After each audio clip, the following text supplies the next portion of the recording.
আমাক রাজনৈতিকভাবে আমার ৬,০০০-এরও অধিক ভোট কাটি ফেলা হয়েছে। আমার ভোট মুছি ফেলায় আমাক যি দুর্বল করার যি ষড়যন্ত্র এয়া সদৌ অসম বাঙালী যুৱ ছাত্ৰ ফেডাৰেশ্যন কেতিয়াও সহ্য নকৰে। আজি আপোনালোকৰ চেনেলৰ জৰিয়ত সমগ্ৰ অসমৰ আমাৰ বিশেষকৈ হিন্দু বাঙালী মানুহখিনিৰ লগত যি বঞ্চনা হৈ আছে তাৰে আমি প্ৰমাণ আপোনালোকক আমি দেখুৱাব বিচাৰিছোঁ। অসমত সৰ্বমুঠ ৫৬খন বিভাগ আছে। বিজেপি চৰকাৰ যেতিয়াৰ পৰা আহিলে অসমত ৫৬খন বিভাগৰ এটা বিভাগতো আমি হিন্দু বাঙালী আমি প্ৰতিনিধিত্ব কৰা আমি দেখিবলৈ পোৱা নাই।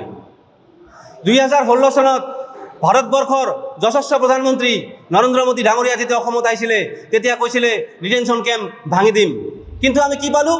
ইয়াৰ উল্টা প্ৰতিটো জাতি জনগোষ্ঠীৰ পৰা ডিপৰ্টাৰ টেগ উঠাই দিয়া হ'ল, কিন্তু আমাৰ হিন্দু বাঙালী যি জাতিটো আমি আছোঁ তুচ্ছ তাচ্ছিল্য হৈ আমাক ৰাজনৈতিকভাৱে বা পদ্ধতিগতভাৱে আমাক বন্দী কৰি ৰখাৰ এক ডাঙৰ ষড়যন্ত্ৰ চলি আছে। আমি আজি এই পবিত্ৰ মজিয়াৰ পৰা স্পষ্ট ভাষাৰে আমি অসমৰ হিন্দুত্ব শ্লোগান দিয়া অসমৰ মুখ্যমন্ত্ৰী হিমন্ত বিশ্ব শৰ্মা আৰু বিজেপিৰ ৰাজ্যিক নেতৃত্ব দিয়া চৰকাৰক আমি স্পষ্ট ভাষাৰে ক'ব বিচাৰিছোঁ, এতিয়াও সময় আছে। আপোনালোকে ব্ৰহ্মপুত্ৰ ভেলীত কমপক্ষে আমাৰ 10জন হিন্দু বাঙালী প্ৰতিনিধিক প্ৰাৰ্থিত্ব প্ৰদান কৰক, টিকেট প্ৰদান কৰক।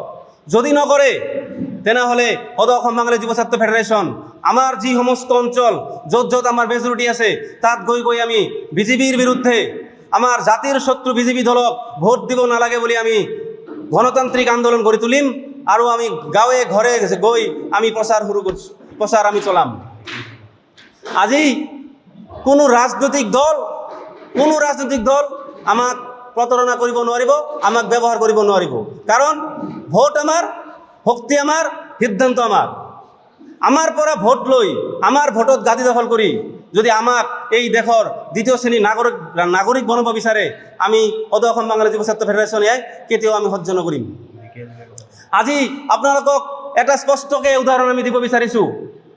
আজি যিমান বেংগলী জনবহুল যিমান LAC আছে তাতে বিশেষকৈ এটা সমষ্টিৰ নাম আমি ক'ব বিচাৰিছোঁ, ঢেকীয়াজুলি সমষ্টি, য'ত নেকি আমাৰ বেংগলী মেজৰিটি অঞ্চল বা বেংগলী মেজৰিটি LAC বুলি ক'ব পাৰে।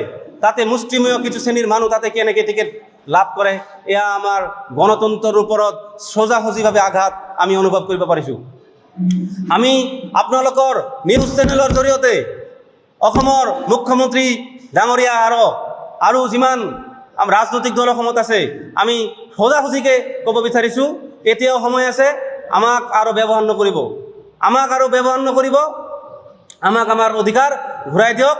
যদি নিদিয়ে তেনেহ'লে সদৌ অসম বাঙালী যুৱ ছাত্ৰ ফেডাৰেশ্যন আমাৰ কেন্দ্ৰীয় কমিটিৰ সভাপতি সম্ৰাট ভাওলৰ নেতৃত্বত আমি সদৌ অসম ভিত্তিত আমি গণতান্ত্ৰিক আন্দোলন আমি গঢ়ি তুলিম। আৰু এটা কথা আপোনালোকক আজি জনাম, যদি বিজেপি চৰকাৰে বা কোনো ৰাজনৈতিক দলে আমাৰ হিন্দু বাঙালী প্ৰাৰ্থিত্ব প্ৰদান নকৰে তেনেহ'লে আমি সদৌ অসম বাঙালী যুৱ ছাত্ৰ ফেডাৰেশ্যনৰ পৰা নিজববীয়াকৈ আমি 20খন 30খন জেগাত য'ত LAC য'ত আমাৰ মানুহৰ প্ৰভাৱ আছে তাতে আমি নিজববীয়াকৈ প্ৰাৰ্থিত্ব প্ৰদান কৰিম, আমি টিকেট প্ৰদান কৰিম, আমি নিজে তাতে আমি টিকেট দিম। যিকোনো খবৰৰ বাবে যোগাযোগ কৰক আমাৰ এই নম্বৰত 9181 307 221।